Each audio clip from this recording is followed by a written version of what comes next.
आता काही मुद्दे देखील उपस्थित झाले।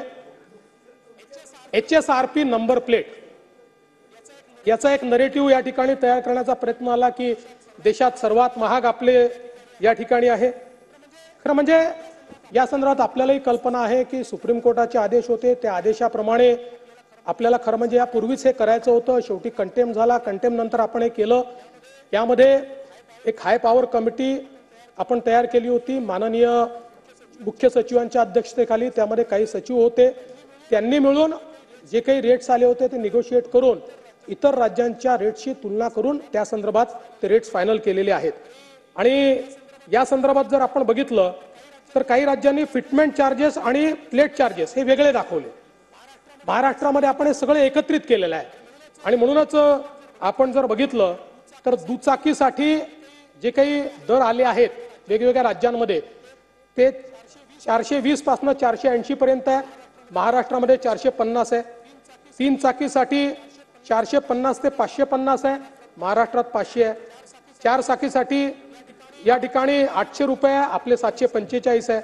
जड वाहनांकरता 690 ते 800 आहे, आपले 745 आहे। मी मुद्दाम काही राज्यांच्या रसीद घेऊन आलो आहे। म्हणजे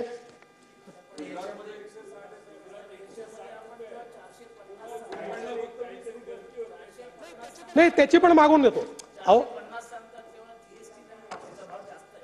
हो साहेब, हे आता तुम्हाला मी जे भाव आणलेले आहेत हे सगळे रिसीट घेऊन आलो आहे। म्हणजे जे आपल्याकडे इन्क्लूड आहे त्याचे इन्क्लुडिंग रिसिप्ट आहे। ते गुजरातचे आपल्याला देतो, आकडे काळजी करू नका। काहीतरी गुजरातचं आवडलं तुम्हाला, आनंदाची गोष्ट आहे।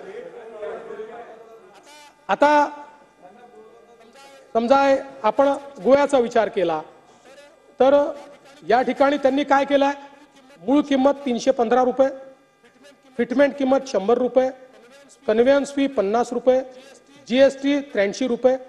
असं जर केलं तर त्यांची किंमत होते 548 रुपये। चंदीगडची देखील किंमत होते, मूळ किंमत 315 रुपये, त्यांची जवळपास 549 रुपये होते।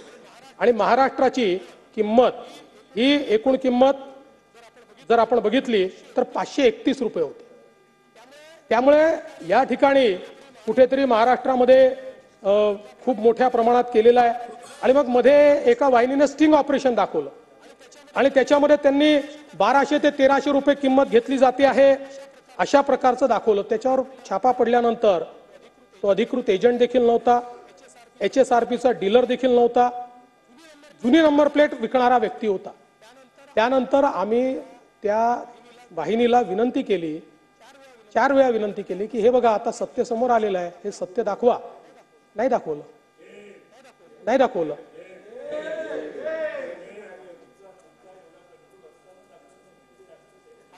अजूनही तुमच्याच कंट्रोलमध्ये आहेत ना ते। त्यामुळे नक्कीच पडताळून पाहू, जरूर पाहू। माझं तर मत आहे की गुजरातच का कुठल्याही राज्याने चांगलं केलं असेल त्याला चांगलं म्हणायचं आणि ते आपण अंगीकारायचं। त्यात आपल्याला वाईट का वाटायचं? आपण पाकिस्तानचं थोडी पाहतोय की आपल्याच देशातले राज्य आहेत।